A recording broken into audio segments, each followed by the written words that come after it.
Yo, what is up, guys? It's me, Eve, again here playing Tokyo Ghoul, and today is the last day before you can get Juzo. If you still haven't gotten him, I got this guy to 2 stars. If you've seen my last video when I was recruiting for him, I got all the way up to 200 and was lucky enough to get throughout all this journey 2 of his copies, so I got the third one there. So that was very good. This guy is incredible AoE, probably the best AoE in the game right now. So if you lack AoE characters, he would definitely be a very good addition to your team. But obviously be in mind of that you still can get Noro as for free just by playing arena here. When you go to arena on the main arena here, you get rewards every day depending on your rank. For example, I'm number 23, so I get 1,100 of those. So if we go here, we see that he costs only 3k, so it's basically if you are at least somewhere in top 30 to top 40, even like in top 50, you will get Noro basically every 3 days or maybe even 4.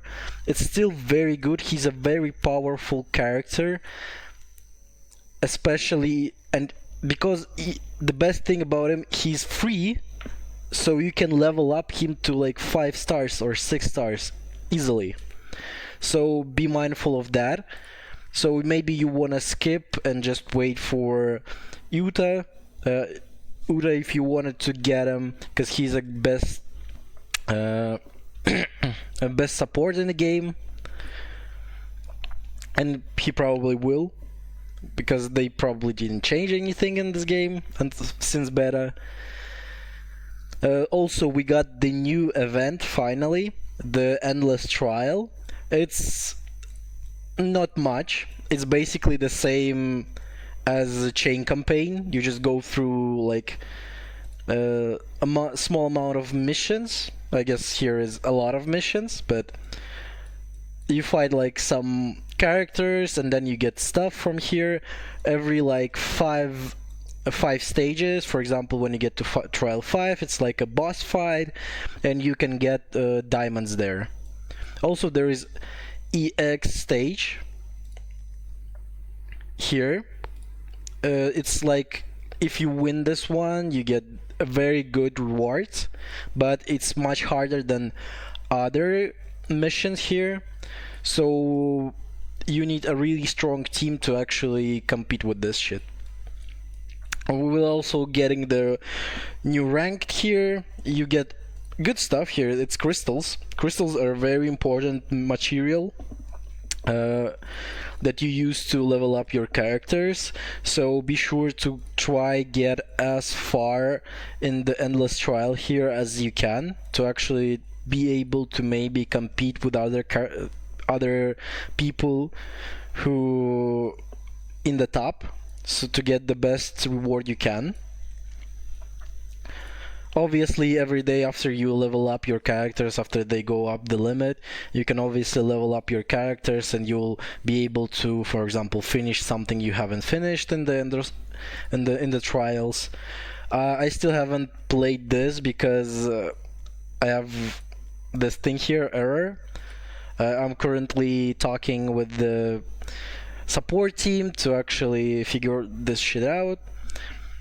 Other than that, we also got rewards.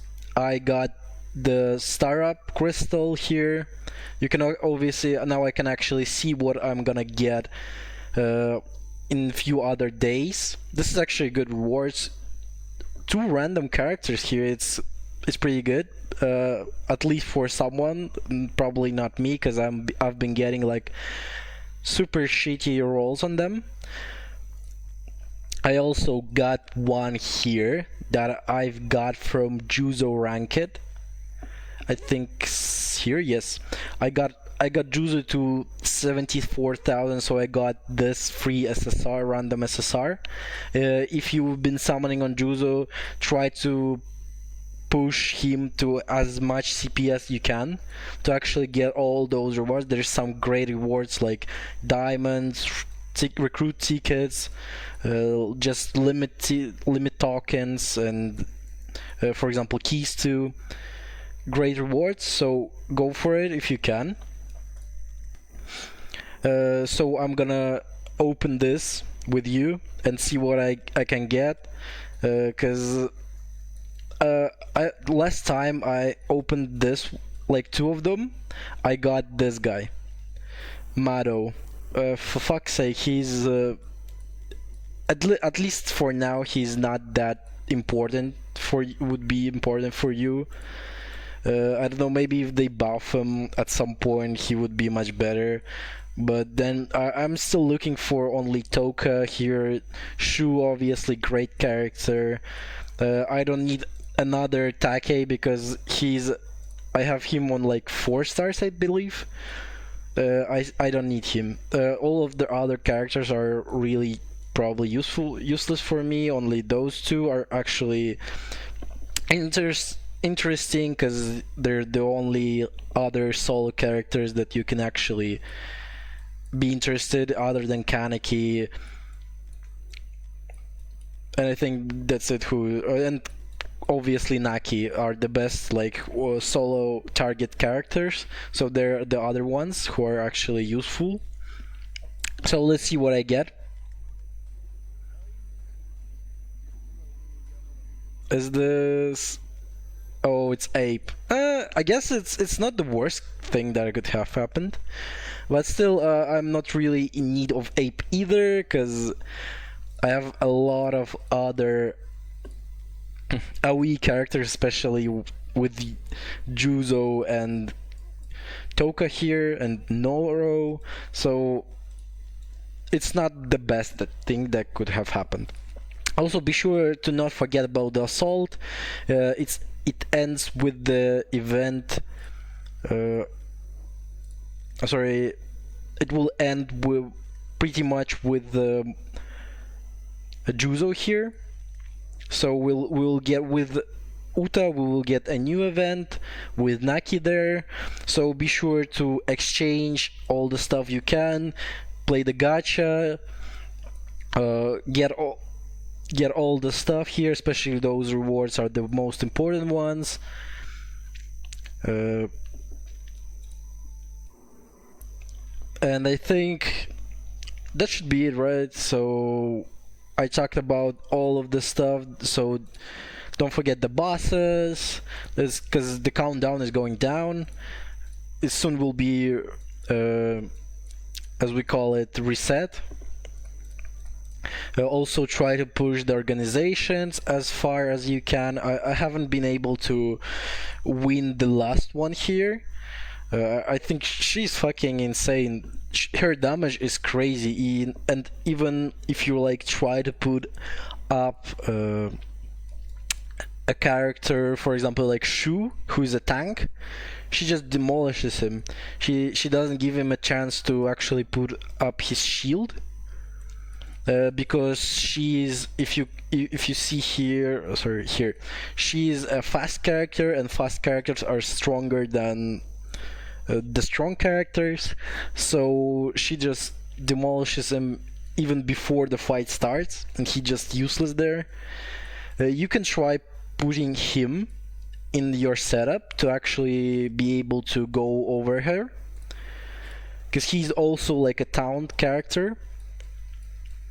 So maybe that would work for you. I don't know, because I haven't worked on him yet. I need to work on all of those characters to actually be able to tell you if they're as good as I think there are. Also, I wanted to just talk briefly about what are good characters and what are the best teams you can actually get right now. You can go here. So this is the team that I'm currently working on. I think this is probably the best team you can do at least before Uta drops. You have the best tank in the game, the best solo target character, the best AoE character, and obviously her, just because this is obviously a free-to-play team, because you get a lot of her duplicates. She's very strong in that essence. But if you're a free-to-play and you have other characters, you can easily replace her with the second AoE character. That would be also very great if you have like Toka leveled up a lot, or maybe you have donated and got yourself Hinami. Sorry, she's not here. But if you got Hinami, good here to as another support. If you don't have Juzo, that's not a problem. There's a Noro. You can swap Juzo for Noro here. He's also very good. Or Toka, if you have Toka.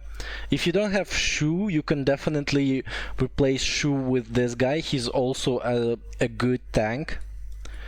So he can basically do the same thing as Shu, but just a little bit worse. If you don't have Kaneki, obviously the best choice would be this guy here. I'll just show him from here, Naki, the crybaby. You can get him from the same place you get Noro in the arena here. You can get him, because if you're not going for Noro, it's probably the best way to go for Naki. He's the only other great choice in there that you have. So maybe if you're not going for Naki, then one of those two are good choices too, because they're free. You get at least one copy of them for free, and maybe you will get lucky enough to get more of, I guess, more of unlucky enough to get more copies of them in the normal banner, and you can have a decent solo target character here. Also, Amon can be a decent character. He's kinda mid, but still he can do some damage. Unfortunately, he's you should watch what your enemies. Are they speed? Are they skill? Or are they the strength? So be sure to look at that. For example, sometimes it's even better to put Amon here over Kaneki, or put another AoE here. For example, you can also do another setup. Let's see here. This is a setup for when you need two AoEs, when there's a lot of characters, and for example, maybe solo target characters are not so needed. You can go for this too, or maybe even change Kaneki for Toka also. Great, and Taki as just a support here, like backup, if one of your AoE characters dies. Also, this one is just a solo target team. This is what you're probably gonna be looking. I would say that it would be best if you had Naki here over one of the sisters, because they're pretty much the same. They're not like very different from each other, but if you have Naki, you can put Naki here, and as a backup, one of the sisters. I think, or maybe if you don't have Shu, you can obviously put Naki here over Shu, but I think Shu is just essential at this point in any team, because he's such a great tank. I don't know, I've been playing him just because of his ability to give shields. He saves so much health on other characters, especially when you're fighting, and he's taunting solo target characters on himself. So maybe even if he dies, other characters still have a lot of HP, and so this is very essential character, I would say. So I would maybe even put him here among the other SSS characters here, Shu, just because this guy does so much value. He does so much value. That's why maybe he should be even up more higher than this. But he's incredible. Also, this guy right here is also very good as a tank. No worries if you don't have Shu and you replace him with him. Great. I think that's what teams you should be using right now, at least before Uda. When Uta drops, maybe you will change Shu for Uda, but I still think Shu would be still much more better in terms of survivability, because Uda just gives you like more power, but Shu on the other hand gives you survivability. And I think maybe in a lot of situations in this game when you fight, survivability is much more important than getting more damage. Maybe I'm still kind of wrong, because Ura is very strong. We had leaks of his abilities, and we could have seen that he's very like his buffs give so much value, like with how strong those buffs are. Like I think there was like 10 to 20% of your attack and stuff like that. That was crazy. If that's actually real, that's very interesting to see. I'm not gonna summon, and I suggest you to not summon on the first day Ultra drops. Wait a little bit, because we're gonna get notified officially like after a few days of after the Uta drops, right before the next character will have his announcement here. So wait for the next character, see who he's gonna be. If he's maybe he's even someone better like Arma, better than Ura, so maybe you should still wait and see for who is gonna be the next character. Maybe you should skip Ura and get the other character, because you're like not wasting anything if you're just waiting, right? And it's those banners are like a few days, maybe like a week, so it's really easy to just wait for a few days, see who's the next character, and then summon if you don't like the next character. So just be very precise with what you're gonna go for, and save your diamonds, especially if you're free to play. If you're pay to win, I don't know, like, don't give a fuck about what I'm saying. Other than this, I think this is it for my video. Thank you guys for watching. Please like, subscribe, write a comment on are you gonna get Ura or not? Are you interested in him, or are you gonna skip him? I'm really interested to see what other people think about him and about all the situation, new events, obviously. How do you feel about this events? Because they've been like on like bosses, they've been giving like really good stuff, like diamonds, a lot of them also. That's very great for free-to-play players. So goodbye, have a nice day, and I'll see you in the next video.